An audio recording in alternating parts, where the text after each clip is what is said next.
In a sunny land lived a young shepherd named David. He didn't have much, just his wooden staff, his sheep, and a song in his heart. David knew that even when things seemed scary, God was always near to keep him safe.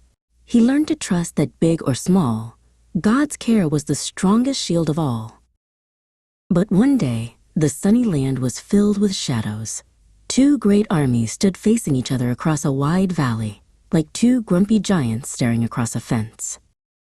Everyone was nervous because of a terrible problem, a giant's voice that shook the ground.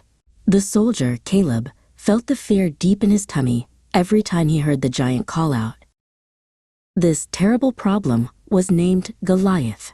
He was a giant, taller than two men stacked up. He wore heavy bronze armor that clanked like 1,000 pots and pans.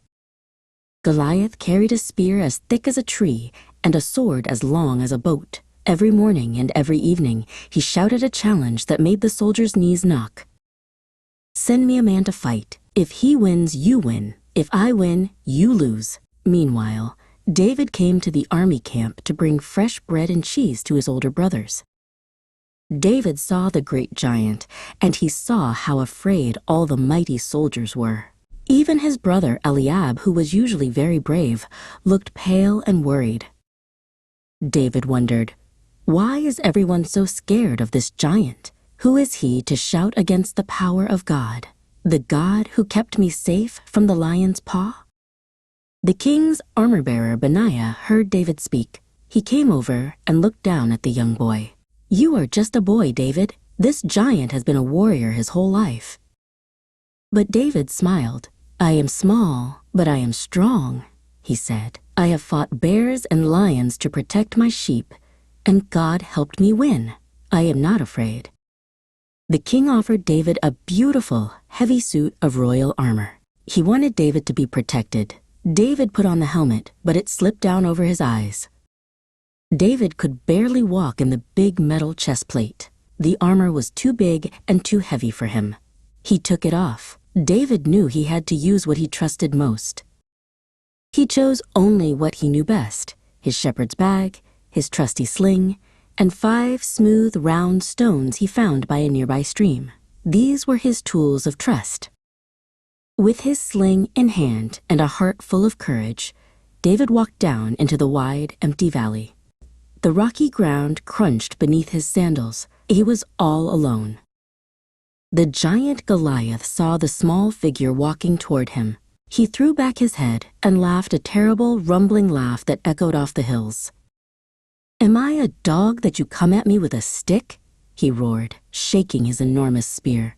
"I will give your tiny body to the birds and beasts." David stood firm. He held his sling ready. "You come with a sword and a spear," David called back, his voice clear and brave. "You trust in metal, but I trust in God. I come to you in the name of the mighty God. Today, everyone will know that God does not need big armor or big swords to save his people. His strength is all we need." David didn't just stand there. He ran toward the giant. He was fast, like a running deer. He quickly reached into his bag, grabbed one smooth stone, and put it in his sling. Whoosh! He whirled the sling once, twice, making a fast circle of leather and rope. Then he let the stone fly straight and true, aimed at the only spot where the giant was not protected. The giant Goliath staggered. The little stone hit him with the power of God's might. He crashed to the earth with a sound like thunder, kicking up a giant cloud of dust. The mighty warrior was defeated by one little stone and the courage of one little shepherd boy. The soldiers cheered and shouted with joy. Caleb and Eliab threw their spears into the air with happiness. So, remember David's story. Never think you are too small or that your problem is too big. Trust in God's strength, be brave in your heart, and you will find the might to do anything.